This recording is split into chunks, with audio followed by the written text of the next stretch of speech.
இது என்னன்னு பார்த்தீங்கன்னா உளுந்து பாருங்க, உளுந்து உடச்சிக்கிட்டு இருக்கோம்.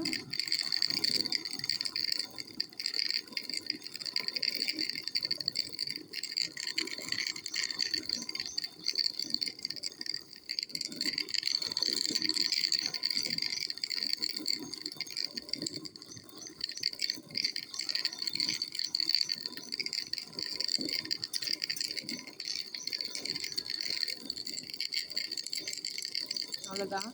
இதில் இருக்கிற பெரும்பருப்புலாம் இனிமேல் தனியாக சளிச்சோம்னா இந்த சல்லடியில் சளிச்சா உளுந்துரும். சளிச்சு காட்டுறேன் பாருங்கள்.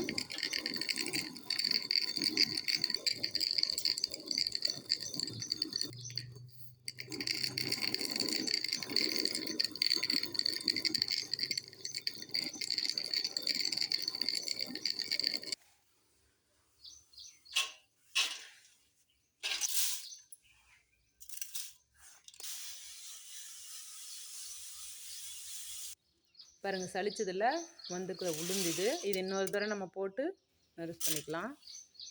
ஓகே ஃப்ரெண்ட்ஸ், உளுந்து நம்ம இப்படி தான் உடைக்கணும். நாங்கள் இப்படி தான் உடச்சி எடுப்போம். காட்டிலேருந்து எடுத்துகிட்டு வந்த பருப்பு இது. ஓகே ஃப்ரெண்ட்ஸ், வீடியோ பிடிச்சிருந்ததுன்னா லைக் பண்ணுங்கள், ஷேர் பண்ணுங்கள், சப்ஸ்கிரைப் பண்ணுங்கள்.